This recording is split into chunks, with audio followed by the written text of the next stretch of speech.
All right, recording is rolling. So it is Thursday, November 3rd. Here's a bunch of stuff going on. I know, before I get going too far, do you guys remember we were setting up different pulley systems? Well, here's something look like this on paper. So some of you guys probably saw this back when you did the lab a few days back, but if you hadn't, then like this. Now the main pulleys were these. You can actually do all the pulleys with just these, but you could have set up something like this. So, all right, when you guys see that? Also, I gave you guys, or I made you guys this checklist of things that are due because some of these things you either have finished or we've almost finished or we're about to, but I'm letting you guys hold on to for a little bit because it might help you guys with your take-home quiz. Like there's one or two questions we did on the lab that show up on the quiz. So chapter 10, 11 puzzles, we've covered all these in class except for these last two problems. We're going to cover those today. Okay, so we'll do those. You guys where's you guys remember the pendulum lab and the blaster lab? Okay, so these right here. You guys remember these two labs? Right, so this we did a few days ago. This one we did yesterday. Right, so yeah, you should have this finished. I think you guys are all good with that. I just haven't picked up yet because some quiz questions might look like this. Help you out. So open notes quiz. Okay, and then energy quiz. Guys remember yesterday I gave you guys energy quiz? Let me double check. Did anybody not get the energy quiz for any reason? Maybe was absent yesterday. Did anybody not have the energy quiz? So everybody's got the open notes take home energy quiz. Okay. So I told you guys that'd be due Monday, so I'll just leave that on Monday. So you guys got a few days to do that. Okay. You guys good? Okay. And then I did upload this to Google Classroom and kept that nice checklist going on right there. Just make sure you got everything in. Of course, you can also keep your eye on the focus. You know what else they uploaded to Google Classroom was tomorrow is picture retakes day. This is in the gym lobby, and they released the schedule by last names. I think they're trying to spread students out just so that everybody doesn't show up at the same time. So like first period is A and B, second period is like C through G, and so on. So if that's relevant to you, then I did post this to Google Classroom. So picture retakes tomorrow. With that, also got going on. Oh, there was a classic roller coaster question that I somehow never got around to with conservation of energy. So we're going to go over that today. I have a video demo for you guys. Right, it has to do with like how tall is this roller coaster have to be to make sure that roller coaster gets around a loop, vertical loop. Okay. You guys remember the 3-page energy table? Looks like. Yeah, let's find you guys right here. You guys remember this 3-page energy table? Right. Now, I'm not going to pick this up from you guys. It's just extra notes for you guys. Although, hey, some of these might help you out with some of those quiz questions. But we've covered all these except for the 2 asteroids at the end. But I've been saving that because there's 3 different stories I want to tell you guys that involve some of the physics going on here. So we'll do that one after the roller coaster. Then we'll finish these last 3 puzzles from your chapter 11 problems. Right? I did have a really cool TED lineup for you guys, but we don't have time for that today. And then tomorrow I think is a really good opportunity for like as a makeup day and make sure you got all your stuff in. If you want to knock out the quiz before the weekend, so you don't have to worry about it over the weekend, then you can. But I will have out Legos and board games, and well, it'll be that's for today. So finish anything early, make stuff up, and then Legos and board games be like. Okay. So any questions about anything going on? All right, let's dive into this then. So let me switch my screen over, and we're gonna watch. A bowling ball go around a loop. Right. Oh, actually, well, I've got this pause. Do you guys see that bowling ball right there? And this guy sitting in the center of that loop. Right. Now, when I hit play, here's what's going on. Is that bowling ball is zooming around. You guys see that? Right. Notice he's wearing a helmet. Right. So let's go back a little bit. Right. You guys see the bowling ball starts at the top of the track right there? So there's the bowling ball actually at rest. Now I hit play and and he's okay. Right, so he's all right. Right, but what if the bowling ball had been released from a shorter height? Right, like what if you release the bowling ball from right here? Is the bowling ball going to even make it around? No, it's going to go. It's going to like right now. Right. What if this? Go back to like the critical point, which is it's hard to get the exact frame. Ooh, I nailed it. Right, so here's like the critical point. It has to get past. If it gets past that, it's going to go right. If the bowling ball had 0 speed there, well, this guy would be having a bad day, right? Because it's just like fall track clunk, right? So the bowling ball definitely has to have some speed, right? Yeah, right. Right. But what if here? Let's do a horizontal line. straight across, which is right at the edge of the screen right there. Okay. Suppose you release the bowling ball from that height. Right. So it has some potential energy. Then it gains kinetic, more kinetic, more kinetic, more kinetic. It has maximum kinetic right down here, doesn't it? Maximum speed. Then it starts to work its way up this loop. So it's gaining potential, losing kinetic, right? And then at that point, it would run out of juice and like fall in the sky. Right. So you wouldn't want to release it from exactly the same height because that would be no good. You have to release it from a taller height. Right? And that's what we're about to solve for is what height does have to go. Right. But this is going to be a two-part problem because before we can set up conservation of energy and actually answer the question, how high do we have to drop it from?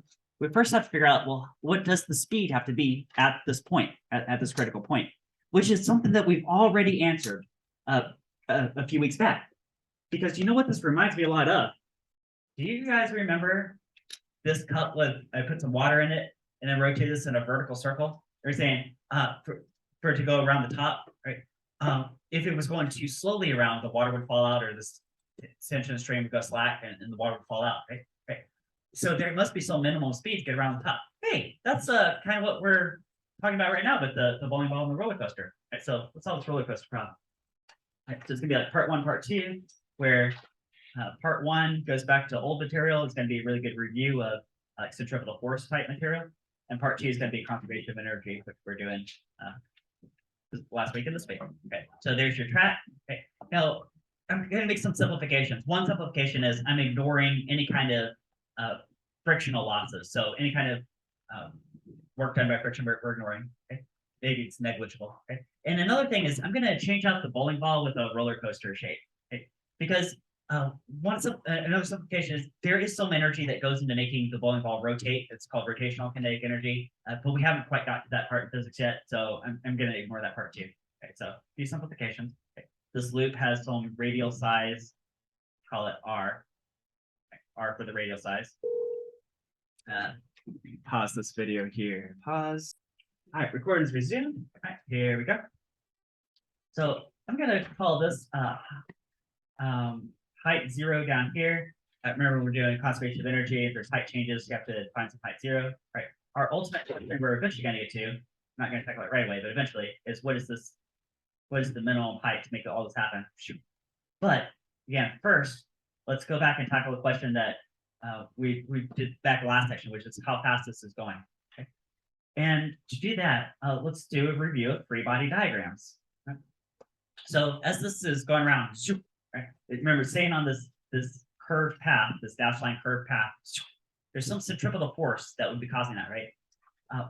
And what's one force that should probably be on this roller coaster at this point? What's one force?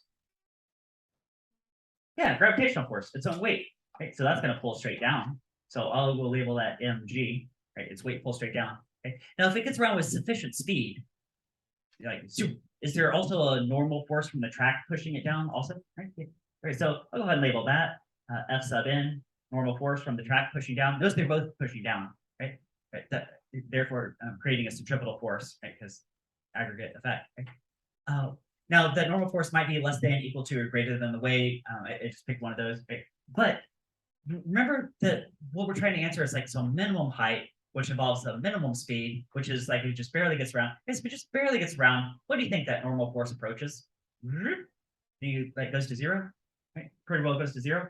Right? So in general, the centripetal force at this point would be caused by a combination of the weight and the normal force from the track. But if we're looking at like just the tipping point, it just barely gets around, I'm going to let the normal force go to 0 newtons. So the centripetal force is only provided by the weight. So only keeping it on the square path. Okay. And centripetal force, you guys have an expression for it. You guys figured it out during your lab with the PVC pipe and the plate of canisters and the string. That's mv squared over r. Is what's being provided in this case by only the weight of the roller coaster. Okay. Sure. The mass cancels out, just like the mass of the water canceled out when I was swinging this around. It didn't matter how much water was in it. Right. It just needed some speed to get around. Right. And that speed is cross multiply the r, take the square root gr. Right. So again, you guys have seen this before. Right. So v is the square root gr. That's the minimum speed. Right. It can go faster than that, but it can't go slower than that. Any slower than that, it's going to fall off the track. Okay. Right. So now that we got that locked in place, now we're ready to go to energy conservation. So we're going from point A to point B, right, initial to final. Okay, guys, that. So paper, sum of energy initial equals sum of energy final. Okay. I mean, how many times in the last week and a half have you guys seen this setup? Like so many times, probably at least a couple dozen times, right? So here it is again. So initial to final. What type of energy right here? Potential energy, energy height. Let's say it starts from rest, then there's no kinetic, so it's all mgh. Okay? And this is, height is like the minimum height that we're solving for. Given like the speed of below. So we're solving for h. And by the time it gets to this point right here, okay, remember I'm defining this dash line down here as height 0 meters. So it has been elevated above that line. So here's all potential at the top. Then lose potential gains more and more kinetic. It's 100% kinetic down here, but that's not the final location. The final location is when climb the wall of the loop up to here. Guys, what's the final height of the roller coaster from this level down here in terms of the radius of the loop? Who sees it? What is that height right there? Is that 2 times r? That's the diameter of a circle, isn't it? 2 times r, right? No simplification. We're assuming basically a circular track, right? So it would have a final potential energy of m times g times the final height, which is 2 times the radius of the loop, right? And then it better have some energy left over for kinetic, because it better have a speed. It better have at least this speed. So it better have 1/2 mv squared going on. Right? So there you go. There's our setup. Is that right? Right. So mgh we're solving for equals m times g times the final height of 2r plus. Okay. But you guys know what this v is. Isn't it the square root of gr? Because that's what we did all this dynamics and centripetal force stuff for. Right?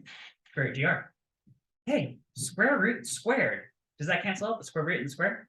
And I'm just going to end up with 1/2 m times gr, because the square root and square cancel out. Is that true? Right. Oh, look at this. Can I take this 2 and slide out in front here and get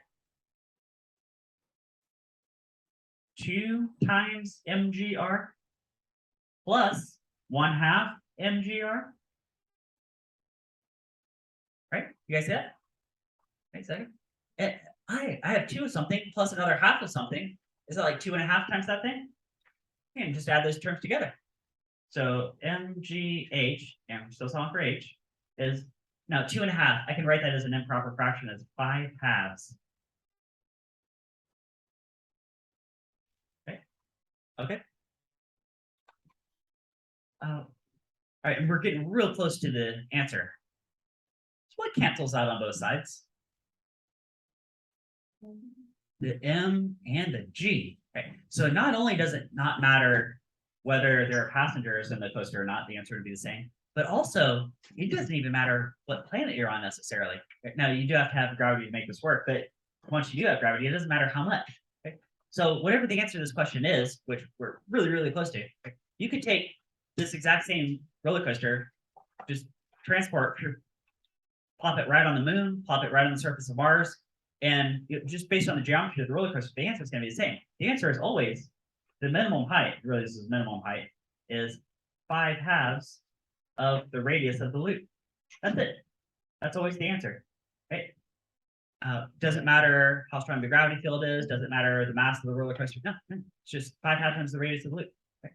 So to tie it, and that's if you like, it's 2.5 times the radius of the loop. If you like decimals like that, same thing, right? So bring this back to the picture. Okay, here's 1 radius. Here's 2 radii, and then here's like half a radius. If you stack that right on top, that's approximately at that level right there. I see. So if I started this roller coaster, bam, like right there. Okay. As long as there's 0 frictional losses, then at this point in 0 energy going into rolling, okay, they can just barely get around. If you start at anything shorter than that, it'll never get around. And anything taller than that, it would probably be safe. Guys good? All right, so there you go. That's super classic physics question. Again, if you guys take physics in college and go some science route, really good chance you're going to see exactly that question. And now you guys know the universal answer. 5 times the radius of the loop is the minimum height. All right. All right, let's check out this table, this 3-page energy table. because we got one more way to go, but again, I have 3 stories lined up for you guys. So I've got these asteroids gravitationally attracting. And if they start at rest some distance away from each other, but like pulling on each other, that must have something to do with potential energy, right? Now, here's the thing though. We actually have 2 different terms for potential energy that at a glance look nothing alike, right? We have this MGH that we've been using over and over. We just use that for the roller coaster. But we also have this other form, negative GMM on R. Okay? Now, for like two asteroids that are gravitationally attracting, you cannot use the MGH because you guys see that G right there? Now, at the surface of Earth, it could be like 9.8 meters per second squared. Even if you go from the top of Mount Everest down to the bottom of Mariana Trench, maybe it changes tiny bit. It's basically 9.8 meters per second squared. But if you have significant gravity changing, right, like asteroids are pulling towards each other, that G is not going to be constant. It's going to be changing. So you can't really use this MGH. This MGH is actually a simplification of negative GMM on R. Right? That's one of the things that I want to show you. That's true. That this actually is a simplified version of this. Okay. Right. But another thing is the first story I want to show you guys is how you can use this universal form to calculate this gate speed. Right. So I'm going to walk through an example of that, and then use this, and then as they go through the story, it'll make more and more sense why this is potential energy from a universal point of view. Okay. Now, do you guys remember here? Does this look kind of like almost like gravitational force? Do you guys remember gravitational force was GMM over R squared? You guys remember that GMM over R squared? And then also, you guys know work is force times distance, and that could represent the potential energy you give something. What if the distance is the R? Wouldn't that be GMM over R squared times R? One of the R's cancels, leads to GMM over R. Looks like that, right? And then why is it negative? Okay. Well, I think it'll make sense why it's always a negative value once I walk through the story. So let's say we have a completely empty universe except for 2 objects. So one object is going to be a planet, like, hey, maybe Earth, for example. Okay. And this planet's going to have some radius, I'll call it capital R. Okay. And this planet has some mass, I'll call capital M. And on the complete other side of the universe is a 1 kilogram mass. So this guy right here. I'll draw that right here. So this guy right here. Right, so 1 kilogram. Okay, and they're a crazy distance away from each other. It's like maybe like light years away from each other. Okay. But this is an otherwise empty universe. So there's nothing in this universe except for this planet and this mass here, and there's some distance. I'll call lowercase r. Right. So you guys see we got 2 R's on the page. Capital R is the fixed radius of the planet, and lowercase r could be like a variable distance between the 2 objects. Right. Now, they probably feel a tiny gravitational tug between the 2, right? And they're gonna start falling towards each other. And maybe after like billions of years, they finally like crash into each other. Well, the planet might move a little bit to the right, but basically this object like falls across the universe and like bam, like slams into the surface of this planet. Right. And the question I want to know is what is the crash speed of this falling from the edge of the universe? What's the crash speed? Like, bam, how fast is it going to crash? Right here, bam. Right. So I can solve this with conservation of energy. Sum of energy initial equals sum of energy final. Okay. Now, I'm going to say that in the initial condition, when they started at rest, there was no kinetic energy, right? There's no kinetic energy starting from rest. But there's also 0 potential energy. And let me show you guys why. I'm going to play off this form. And as I start to apply this again, I think it'll make more sense as you guys see this applied. Okay.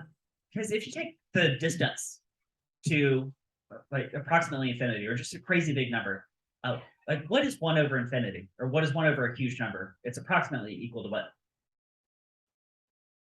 Like 0, right? Like, for example, let's say you go buy a lottery ticket, and the chance of you winning the lottery is 1 over 20 million, 1 in 20 million chance.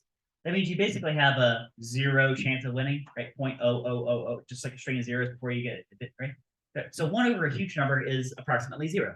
Okay. Now, if you get that, then the fact that these start off a huge distance away from each other means there's not only 0 kinetic energy, there's also 0 potential energy. So there's 0 mechanical energy in the system at all, 0 joules. Right? So there's only ever 0 joules of energy in the system because the energy is conserved. Right? Okay, so this mass starts to fall towards the planet. The kinetic energy picks up. Well, hold on. Where's the kinetic energy coming from? I thought there was 0 energy. Well, it's coming from potential energy. Okay, this is why potential energy is always negative from a universal sense, right? Because it can grow more and more negative.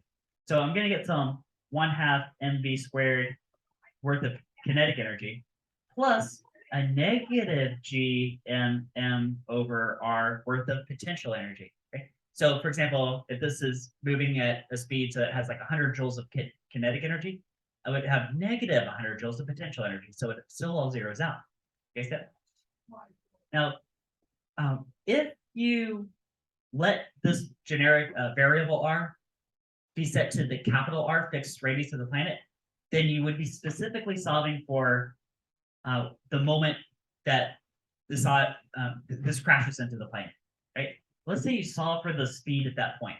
Okay, so I'm about to do a few algebra steps. I'm going to take this, add it over, swap both sides while I'm at it. Here, times 2, the little math cancels out. So I'm going to cut through some algebra steps, but you guys can check me on this. Okay, it ends up being this square root 2g m on r, right? Universal gravity constant, mass of the planet, radius of the planet. It's always that, right? So that is the crash speed falling from the edge of space, right? But if that's the crash speed falling from the edge of space, you know what else that represents is if you were standing on the surface and you chuck this into the air, well, if you throw it too slowly, it's just going to fall back down. If you throw it fast enough, maybe at a special angle, it might fall into orbit around the planet, right? And if you throw it at the same speed that it would have crashed from the edge of space, then it can go back to the edge of space, which means that this also represents the escape speed, right? You guys see that? Right. If you throw it any slower than this, it can't escape the gravity of the planet. But if you throw it at just the speed, it can barely escape the planet. Anything faster than this can go away forever. So when engineers are like blasting a rocket off to the moon or to Mars, right, then they're going to run this calculation because they have to get the rocket going at least as fast so that when they cut off the engines, it has enough speed, enough inertia to fly away from the planet forever. Okay.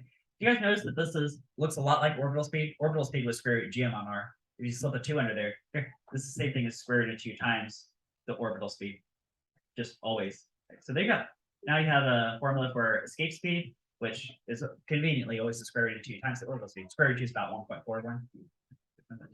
All right, so there you go. New formulas there. Let's go actually solve this asteroid question. So what's in the closed system? I'm going to say each asteroid is in the closed system. And they start off at rest some distance apart. So they have negative g m over r sub a worth of potential energy. Right? I gave them the same mass, so both masses were the same, right? And then they gravitate closer to each other. There's less potential energy, but now they're starting to get kinetic. So there's negative g m over rb plus a 1/2 mv squared plus another 1/2 mv squared because there's 2 asteroids and they each have kinetic energy. Is that true? So that's your conservation of energy setup. To it for completion, let's go ahead and solve this. Remember the question is how fast are they going? So here, I'll solve this real fast on paper. Okay, so sum of energy initial equals sum of energy final, negative g m over a large distance equals negative g m over a small distance plus 1/2 mv squared plus another 1/2 mv squared because there's 2 individual asteroids, same mass, right? Add this over, add these guys together, swap both sides while I'm at it. I'm getting m times v squared is positive g m over the small distance minus g m over the large distance, right? So sure. Which means I have a large fraction minus a small fraction. This is going to be a positive number, which is good because I'm about to take square root. M cancels. Well, one of them does anyway. Okay. And b is just the square root of all this fun stuff. Gm on rb minus gm on ra. Okay. If you wanted to write this differently, get a common denominator, you could do common denominator. You could do that, but I'm just going to leave it like that. So the speed of point B is big O square root gm on rb minus gm on ra. Just like that. Right. Is that all right? No, I got that part. The other paper. You're looking for what? No, it's just the back page of the chart on. This right here? Oh, okay. All right. All right. So you guys good? Okay, so there's one more story that I promised you guys, which is that I want to show you guys that what we've just been doing, negative GMM over R for potential energy, actually does simplify to MGH at the surface of a planet. Okay, if you have like constant G pretty close to. Okay. So let's do that, and then after this, we'll do those last three textbook problems. So let's say we got a planet. Okay, this planet has a huge mountain on it. Okay. Now, even if this was like Mount Everest on Earth, my picture's nowhere near the scale. Like this would be like way bigger than Mount Everest. Because if the Earth were like the size of a bowling ball, it would actually be smoother than a bowling ball. It's like crazy how smooth it is. Okay. But what I'm trying to get at is that the distance to sea level from the center of the planet and the distance to the top of Mount Everest, in the big scheme of things, is not that different. Right? R1 is approximately equal to R2. You guys see that? Okay. Now they're not exactly the same though. There's a tiny difference. And that tiny difference, I'm going to call H a height H. So that if you do R2 minus R1, that's the height change. Okay. So what happens if you drop a ball from the top of Mount Everest? Okay. Well, the gravity field all the way down and maybe changes a tiny bit, but it's basically constant, okay, which is feed into this. Okay. So I could say that the change in potential energy from the top of the mountain to sea level is negative G. Oh, I forgot to give you guys that. Mass of the planet is capital M, and mass of the object might be like lowercase m. How about that? M over R2. Actually, I should do this way, shouldn't I? Should I do final minus initial? No, I'm going to do. No, never mind. All right, I'm going to do the bigger number minus the. Let's do it. Right. From the top of the mountain down to the bottom of down to sea level. There's a minus G M over R1. How about like that? Okay. So remember, capital M is the mass of the planet, lowercase m is the mass of just like some object. Okay. So minus negative, could I call it like a plus? Right? So the change in potential energy from top of the mountain sea level, change in potential energy is here, minus negative is plus, so I'm going to reverse that and just go positive G M over R1, and then minus G M over R2. Okay, I'm going to get a common denominator so I can put these together. So I'm going to multiply by R2 over R2, multiply this by R1 over R1. Okay, just like that. Okay. So the change in potential energy is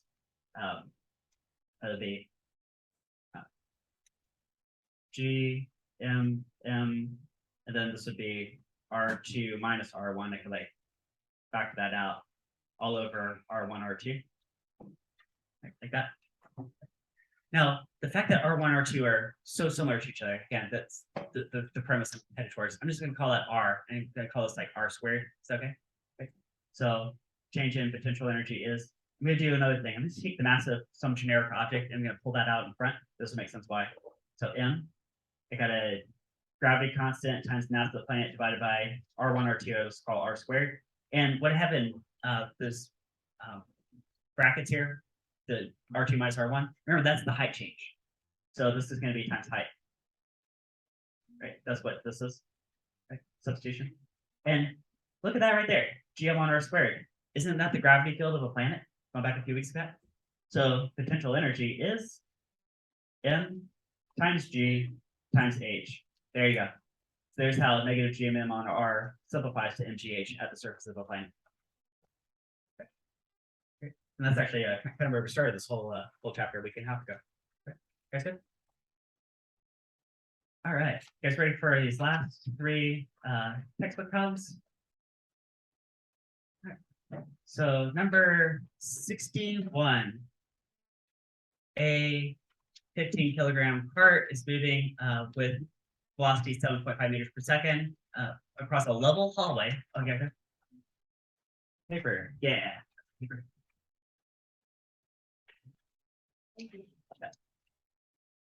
Right, so level hallway means that there's no height changes. So I might have kinetic energy, I might have work, but I don't really have any like change in potential energy. Oh, a constant force of 10 newtons acts on the cart, and its velocity becomes slower. It was going 7 point something, now it's only 3 point something meters per second. So it slowed down. So I bet the force is acting opposite of the motion. Cart's going to the right, forces to the left. So question A, what's the change in kinetic energy? Right, and there's a couple of follow-up questions, but let's do that one first. So 61. Let's zoom out. All right, let's get a cart going.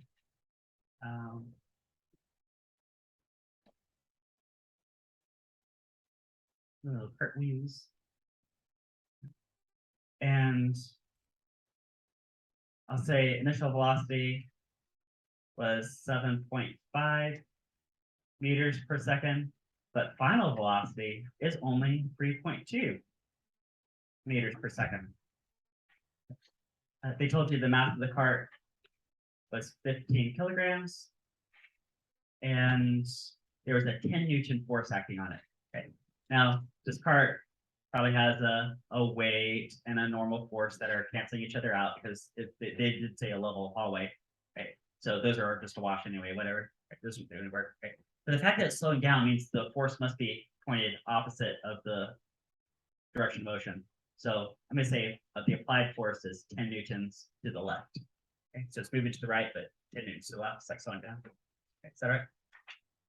Do that. It looks like a car braking to a stop, except it doesn't go all the way to a stop, right? And so what's the change in kinetic energy of the cart? So change in kinetic energy. Well, that's just K final minus K initial, which is 1/2 mv final squared minus 1/2 mv initial squared, right? Like that. So 1/2, 15 kilograms, 3.2 meters per second squared minus 1/2, 15 kilograms, 7.5 meters per second. That's don't forget to square the speed, right? Squared. Okay.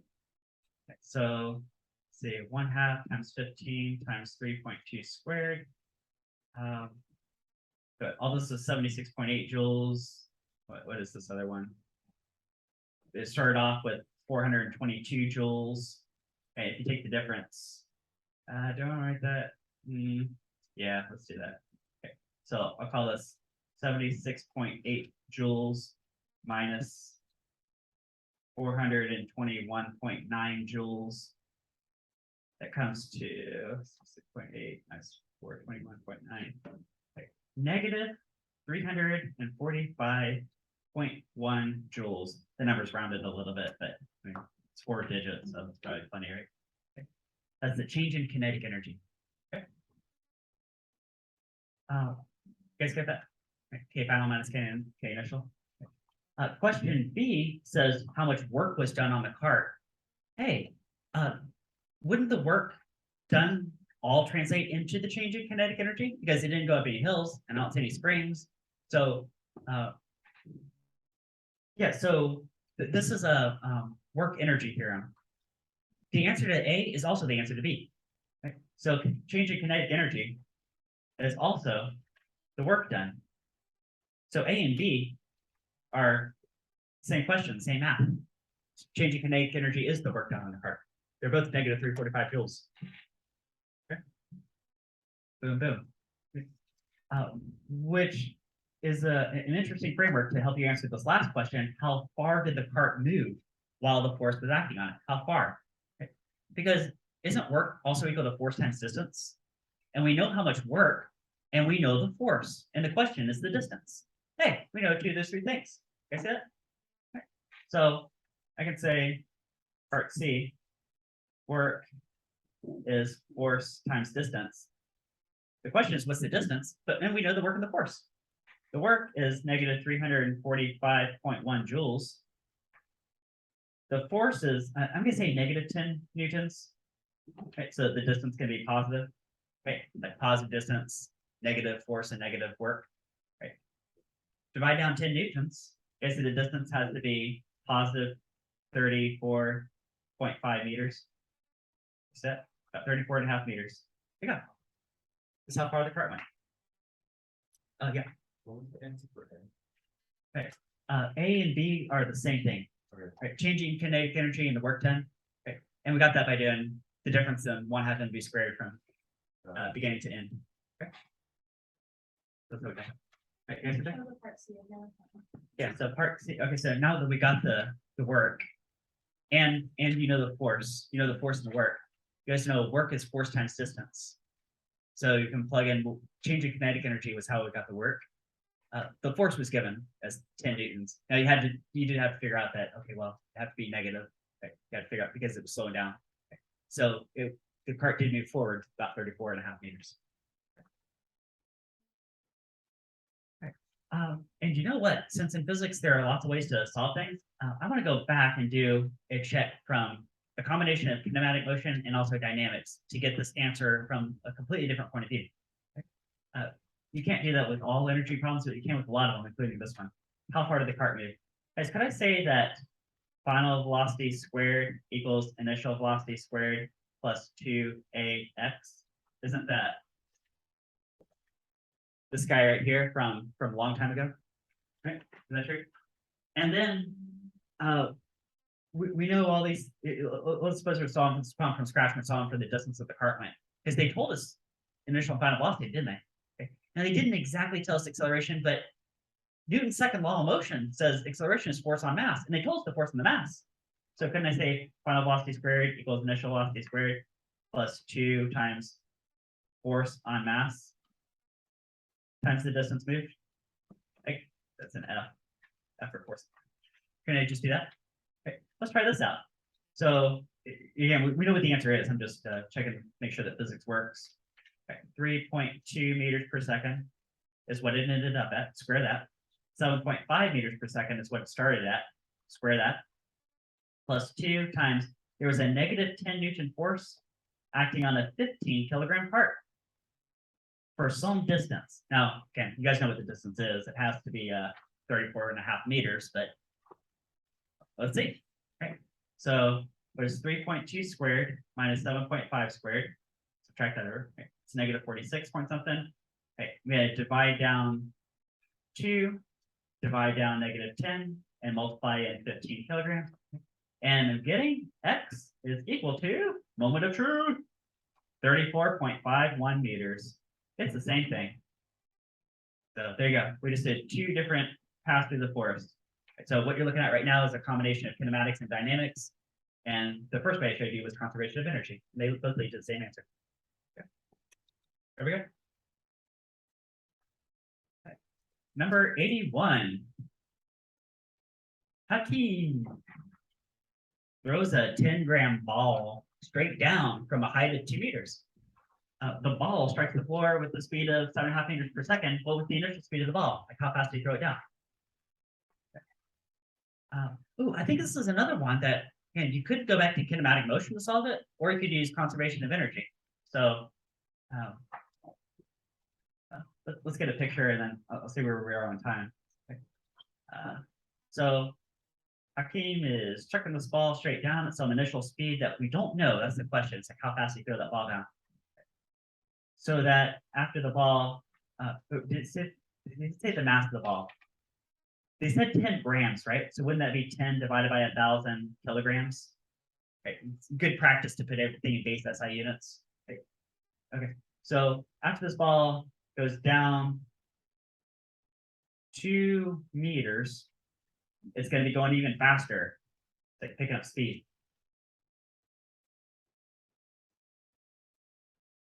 The final is it's at 7.5 meters per second.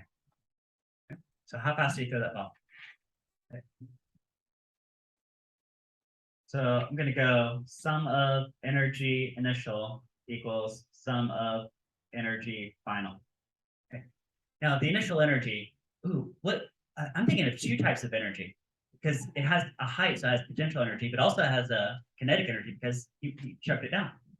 So I'm thinking a combination of both mgh and 1/2 mv naught squared. Of course, we're solving for v naught. That's the question. Okay.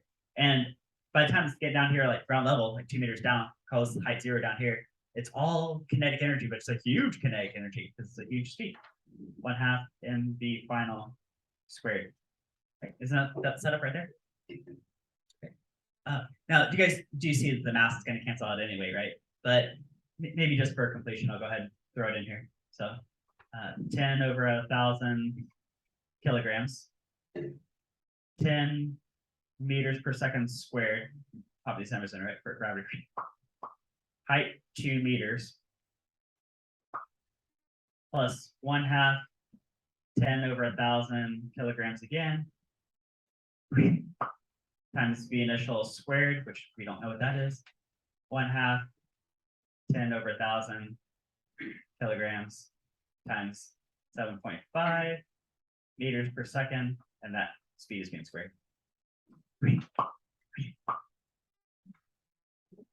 Love you. It's 10/1000 times 10 times 2. There were initially 0.2 joules of energy in the system.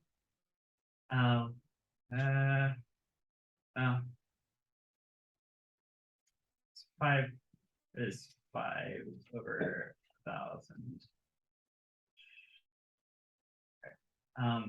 I'll say kilogram over 200. We're the simplification math. B naught squared is equal to, but it's 1/2 times 10⁻1000 times 7.5 squared. We're going to end up with 0.281 joules of energy at the end.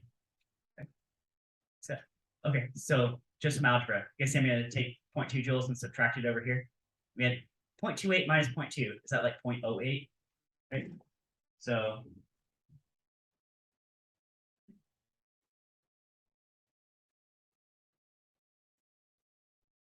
that many joules. Okay. Multiply 200 I got by doing 1/2 times 10/1000 kilograms. It's still kilograms, right? Okay. You're gonna multiply 200, divide down the kilograms, and then take the square root. So these steps right there. So take this number minus 0.2, you got that number, times 200, and then take the square root. 4.03 meters per second. Is that Patrick?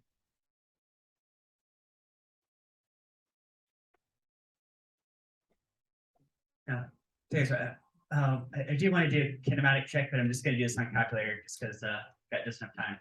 Okay, so I could have said B final is 7.5, square that, subtract over the 2AX, that's 2 times 10 times 2, meter, 2 meters, right? Subtract that over, and then take the square root of that. Yeah, I still get the same answer though. It's still 4.03 meters per second. Same thing. Okay. Kinematic check, check that out. All right, and the last problem is chimpanzee swinging on a vine. Okay, I really hate to do it this way, but really got 4 minutes. What I'm gonna do is dig up some notes from. Oh, come on! I must have chimpanzee swinging on a vine. Here we go. Okay, here gonna be chimpanzee swinging on a vine. Okay, they told us a 13-meter long vine at 45 degrees, and the question was how fast is it going at the bottom? Okay, so isn't this the lab that you guys did a few days ago? Okay, now quick review.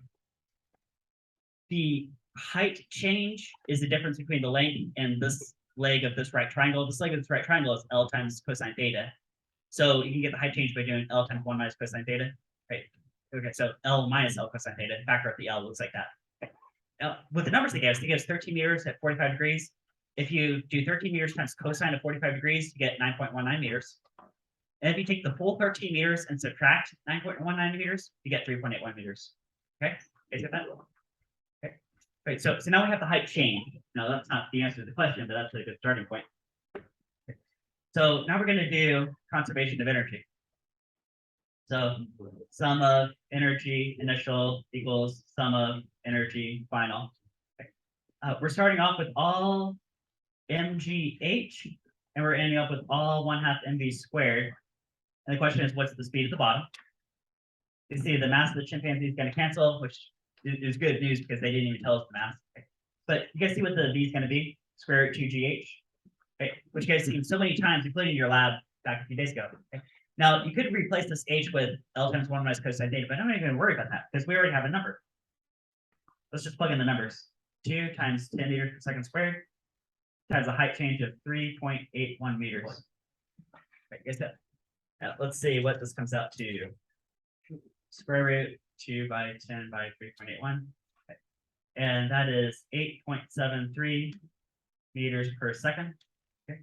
Now, that's the answer to that question.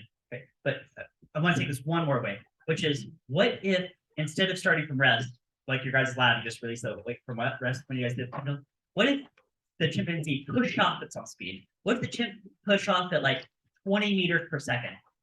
And what a lot of students are tempted to do, and let me tell you guys something that's wrong, is they pushed off at 20 meters per second. Maybe you can just do 20 plus the 8.73 and get 28.73. Yeah, as you guys shaking your head, which is good. Because what you actually have to do is go back from scratch. It's actually going to be less than that. I'm going to show that to you guys. Sum of energy initial equals sum of energy final. What you actually have to do is say the mgh plus the 1/2 mv naught squared equals 1/2 mv final squared. And when you simplify it, what it ends up being is Vf is the square root of V naught squared plus 2gh, like that. So notice this is not V naught plus root 2gh, which a lot of students are tempted to do. If you ever get that question in college, which like I will one day. Yeah. So this is not this. This is right. So you have to square the initial speed and then do plus 2gh. Let me show you that works out to be different. Square root of, suppose you push off 20 meters per second. 20 squared plus 2 times, or my numbers, 10 times 3.81, right? So if you push this off at 20 meters per second, notice the answer is not 28.73, it's only 21.82, right? So it's actually less. So there's less speed than if you did it the wrong way, right? So, okay, right, you guys good there? So the past explanation at the end, but you right there. That's good. Point. So tomorrow is going to be a good makeup day and also Lego board games. And you can knock out the quiz tomorrow in class if you like. But you guys have a great afternoon. I will see you guys on Friday.